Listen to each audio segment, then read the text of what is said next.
Komið sæl kæru vinir. Í dag ber boðskapur minn titilinn Þegar þú dettur ofan í holu. Og mig langar til að spyrja ykkur hvort einhver af ykkur sem á hlusta hafi fundið sig á erfiðum stað í lífinu, þar sem þér finnst allt svart framundan og þú ert við það að gefast upp. Eiginlega ætti ég að spyrja frekar hversu oft hefur þú fundið þig á slíkum stað? Því ef það er eitthvað öruggt í lífinu þá er það að það verður mótlæti. Ekki bara einu sinni, heldur er það næsta víst að það mun koma upp reglulega þegar við förum í gegnum þetta líf. Við getum séð að Guðs fólk í Biblíunni var ekki undanskilið þessu mótlæti. Reyndar er Biblían að stórum hluta mótlæti og hvernig Guðs fólk tókst á við það. Og ég vil lýsa þessu mótlæti svolítið svona í dag eins og það að detta ofan í holu. Þegar erfiðleika kom upp. Já, aftur og aftur þá datt fólk Guðs ofan í holu, svona andlega holu. Kannski þú hafi gengið gegnum erfiða tíma og hlutirnir ekki gengið upp eins og þú áttir von á. Kannski hefur þú mist veraldlega hluti, kannski hefur þú mist ástvini, vini og samferðamenn og kannski börn þín eða maka þinn. Kannski hefur þú gengið gegnum skilnað eða mist af tækifæri sem þér finnst muni aldrei koma aftur. Kannski finnst þér eins og þú hafi klúðrað svo mörgu. Í dag ætla ég að segja ykkur nokkrar sögur af fólki sem datt ofan í holu, svo að segja.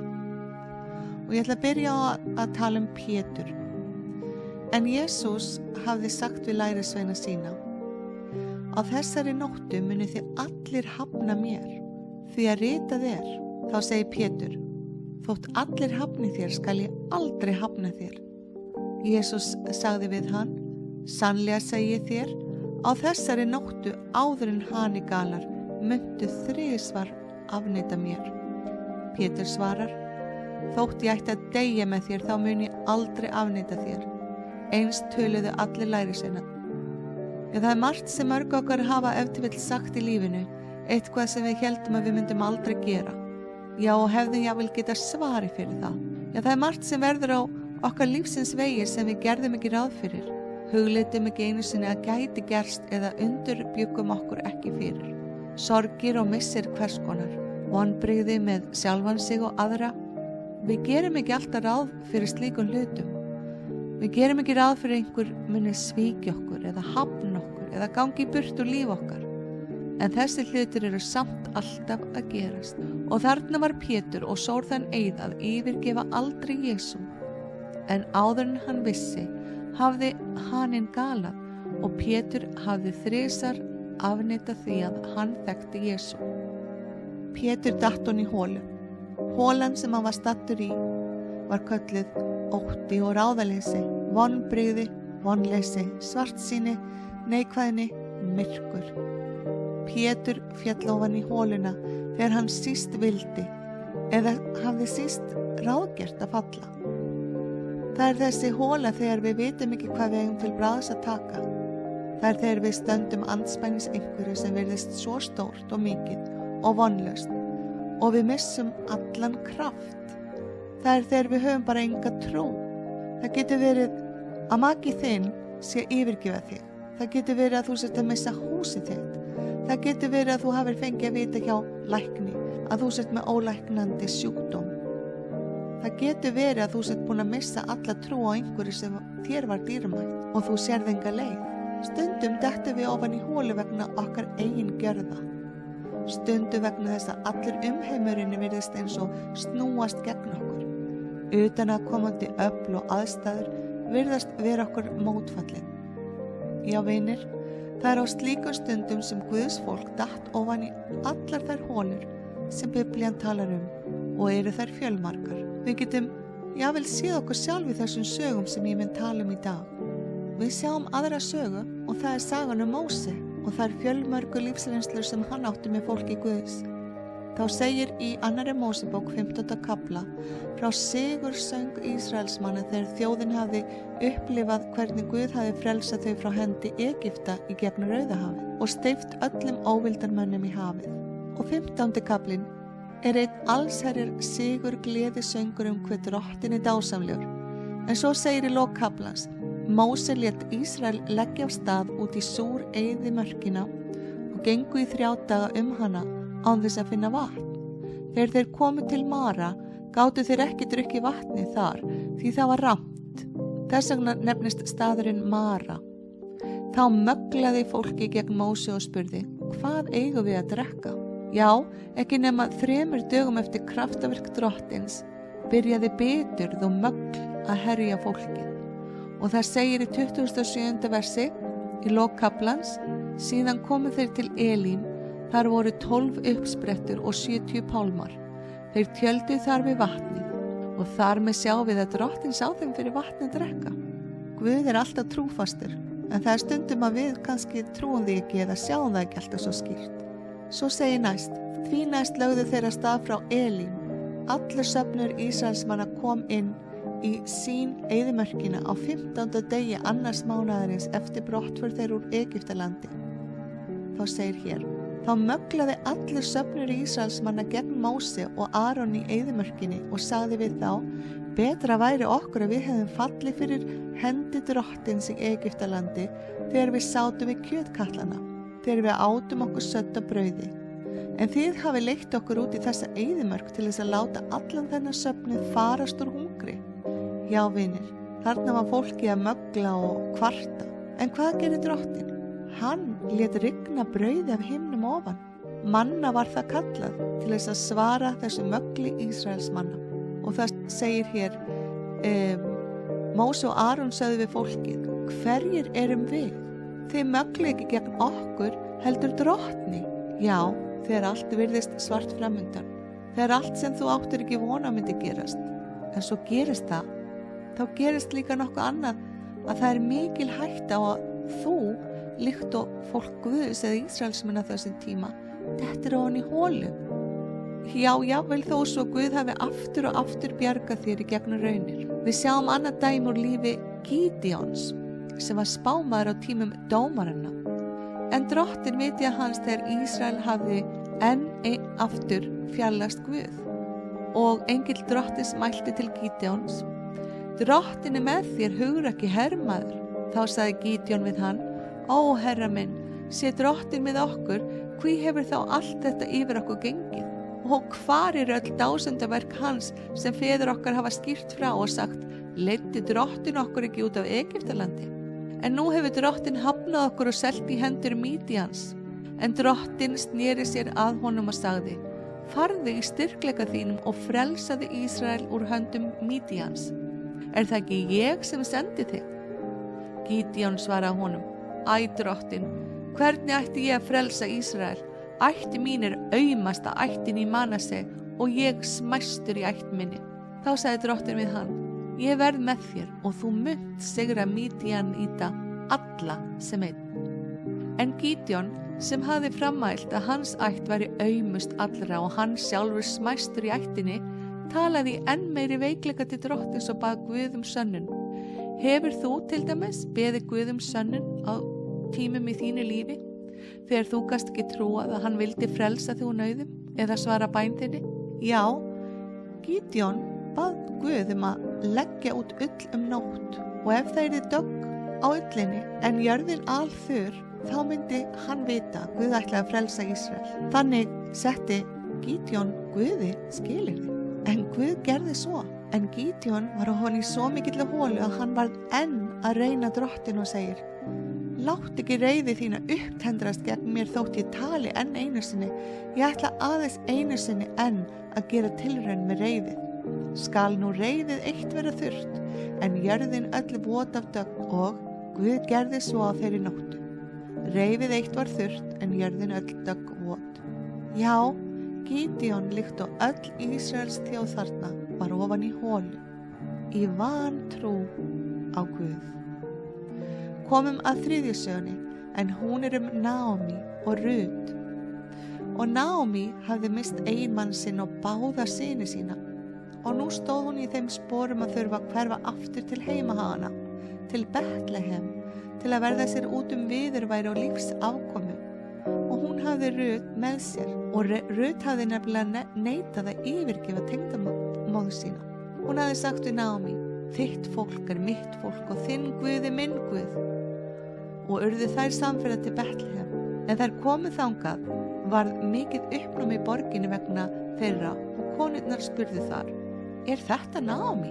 En hún svaraði: Kallið mig ekki Naomi, kallið mig Mara. Já, munið eftir öðrum stað þar sem Ísraelsmenn fengu rammt vatn og þeir kölluðu staðinn Mara. Og áfram heldur Naomi og segir: Því að hinn almáttugi hefur búið mér biska harma. Rík fór ég héðan, en tómhenta hefur drottin sent mig heim. Hvers vegna kallið þið mig Naomi? Úr því drottin hefur niðurlagt mig og hinn almáttugi hrellt mig. Já, vinir, aftur og aftur sjáum við fólk Guðs fall í hólu. Við sjáum að Pétur afneitar Jesú Kristi innan nokkura stundar frá því að Kristus sagði honum að það myndi gerast. Við sjáum að Ísraelsmenn byrja að mögla strax 3 dögum eftir eitt stórkostlegasta kraftaverk sem hafði gerst fyrir augum þeirra. Við sjáum Gídeon og Ísraelsþjóðin falla frá Guði og eru undir Midjanítum og þeir hafa engan kraft, ekkert hugrekki. Við sjáum Naomi sem hafði talið sér ríka og blessaða en vildi nú bitur kallast og taldi drottin hafa hrellt sig og niðurlagt sig. Já, hvers konar hóla er þetta? Hvers konar hóla er það þegar fólk Guðs hefur séð Guð gera máttarverk í lífi þeirra? Þegar fólk Guðs hefur fundið fyrir nærveru Guðs í lífi þeirra og notið handleiðslu hans og verndar, en svo detta þau ofan í hólu. Sjálf ætla ég ekki undan skilja mig. Ég veit hvað það er að detta ofan í hólu og gleyma. Já, gleyma hvað drottin hefur gert fyrir mig. Og ekki bara það, gleyma því hvað hann getur gert ennþá fyrir mig. Sumir detta ofan í hólunum stundarsakir, aðrir detta ofan í hólun og eru þar árum saman og komast kannski aldrei upp úr henni. Trú þeirra fjarar út.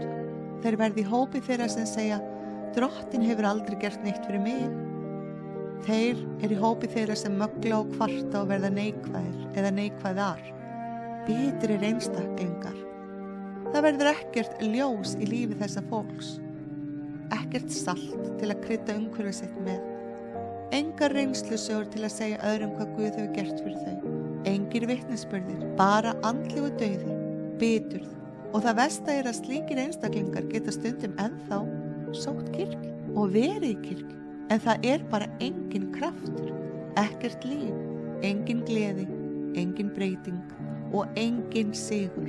Jesús sagði við Pétur: Símon, Símon, Satan krafðist yðar að sælda yður eins og hveiti, en ég hef beðið fyrir þér að trú þín þrjóti ekki, og styrk þú bræður þína þegar þú ert snúin við.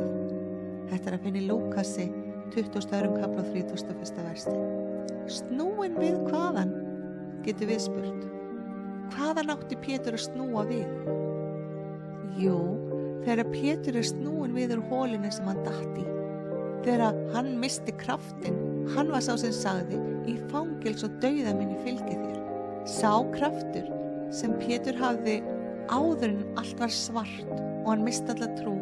Já, það var í skömminni og vonleysinu sem Pétur misti allan kraft. En Pétur, sagði drottin, þegar þú ert snúin við úr allri skömminni og vonleysinu og trúleysinu, farðu þá og styrktu bræður þína. Vertu þá boðberi sannleikans. Já, vinir, aftur og aftur í ritningunni sjáum við að Guð vill færa okkur á stað þar sem við vitum að það er aðeins hann sem gat komið okkur út úr þessara hóli. Annars myndi við eigna okkur það sjálf. Gídeon hafði reynt drottin með ullina, þá byrjaði hann að safna saman liði. En þegar Guð sá hve margir voru samankomnir, þá segir að drottin segir við Gídeon: Liðið sem með þér er of fjölmennt til þess að ég vilji gefa Mídjan í hendur þess. Ísrael hreykir sér þá upp gegn mér og segir: Mín ein hönd hefur frelsað mig. Kallaði því til fólksins núna og segðu: Hver sá sem er hræddur og huglítill skal snúa við og fara aftur frá Gílead fjalli. Og þá snéru aftur 22.000 að liðinu, en 10.000 urðu eftir. Og enn aftur voru þeir of margir að drottins mati. Og lét drottin Gídeon flokka þá þangað til þeir voru orðnir aðeins 300 talsins. Og drottin sagði: Með þessum 300 mönnum mun ég frelsa Ísrael. Og Guð stóð við orð sín.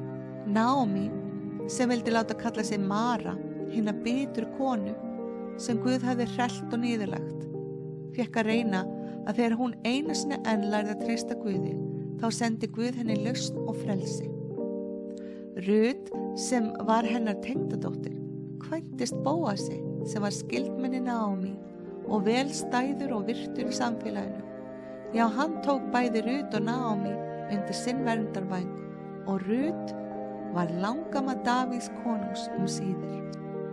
Sjáu vinir, að Guð er treystandi. Það aðeins þegar við dettum niður í holu og sjáum ekkert framundan að við missum allan kraft. Já, þú og ég, við missum allan kraft og trú þegar við erum onni í þessari holu biturðar og kvartana. Við verðum að taka okkur upp og fara að syngja Guði nýjan lofsöng, því enn er Guð að vinna. Enn er Guð jafn nálægur og á dögum þessa fólks. Enn stendur himinn og jörð og enn er nýr dagur til að taka á móti krafti Guðsinn í líf okkar. Við höfum ekkert að óttast þegar Guð er með oss.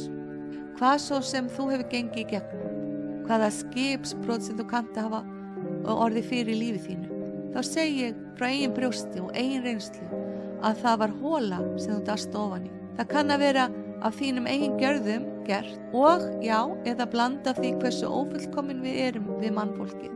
En eitt veit ég, og það er það sem Páll postuli talar til okkar, að það er sannleikur. Hann segir, ekki er svo að ég hafi þegar náð því eða sé þegar fullkomin, en ég keppi eftir því ef ég skildi geta höndla það með því að ég er höndlaður af Kristi Jesú. Bræður, ekki til ég sjálfa mig enn hafa höndlað það, en eitt gjöri ég. Ég gleymi því sem að baki er, en seilist eftir því sem framundan er og keppi þannig að markinu til verðlaunana á himnum sem Guð hefur kallað oss til fyrir Kristi Jesú. Þetta er að finna í Filippíbréfinu 3. kafla og 13. versi. Já, ég segi við þig hlustandi góður, þú verður að sleppa fortíðinni, sleppa því að horfa hið neikvæða, hið erfiða og bara horfa á Kristi í öllum erfiðleikum þínum. Þannig myndu komast upp úr holinni og þannig mynd þér vera varnað að detta aftur ofan í hana. Tíminn er of skammur, naumur. Óvinur Guðs vill sjá okkur öll detta ofan í þessa holu óttans og ömurleikans. Hann veit hvaða kraft við höfum þegar við loks tökum á móti krafti Guðs.